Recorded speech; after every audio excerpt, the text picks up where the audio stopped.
Joining us now is Olivia Troy, former Homeland Security and Counterterrorism Advisor to Vice President Mike Pence. Olivia, let me get your reaction to the potential VP picks you just heard, Gabbard and Kennedy.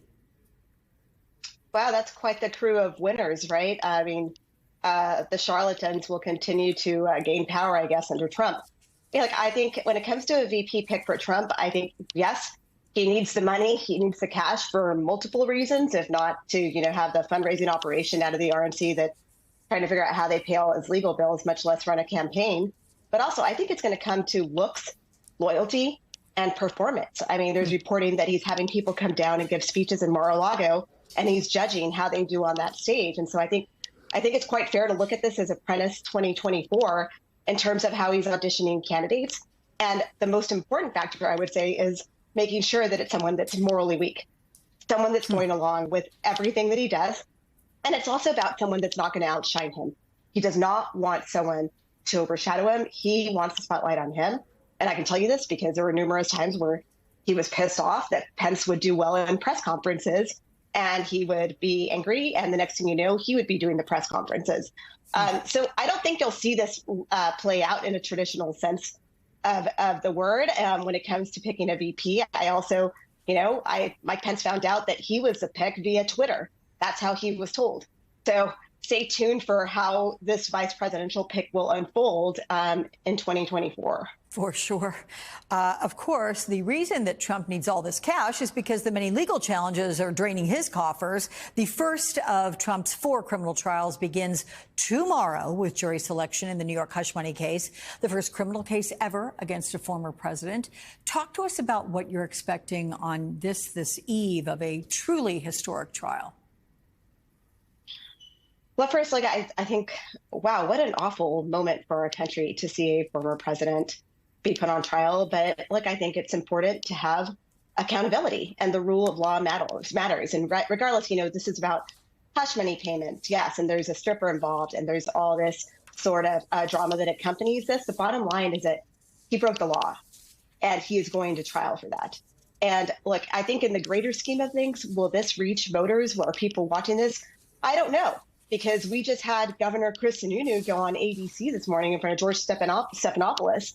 And when he laid out, are you going to support him regardless of if he gets convicted for classified documents, if he gets convicted in this case in Manhattan? And he said, yes, I will. And so I think when you have Republican leaders like that messaging that way, I mean, who needs enemies, right, to democracy and the rule of law?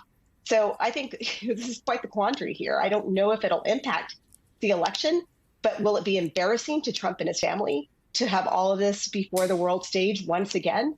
Yes, certainly. And I'm sure that they are dreading this week and what's to come. I do want to talk about this with regard to the latest violence in the Middle East, because former President Trump said this attack wouldn't have happened under him, and it was because the U.S. showed, quote, great weakness. What's your reaction to that? Well, first of all, I think it's ludicrous to even say that publicly. I mean, we don't know. We don't know what the future would hold. And certainly it's unpredictable what would happen in a Trump presidency. But I can tell you this. In 2020, tensions were high between the U.S. and Iran. We had taken out General Soleimani, who was an Iranian general, and they struck back. They struck back in Iraq, and they hit some of our military coalition forces and bases. And during that moment, I cannot tell you the sort of a manic inside the White House of trying to figure out in the national security community how Trump was going to react. And I say this when he puts out statements like that, because right now what's happening in the Middle East and what's happening between Israel and Iran is so critical. It's very complicated, and it requires nuance. It requires diplomacy.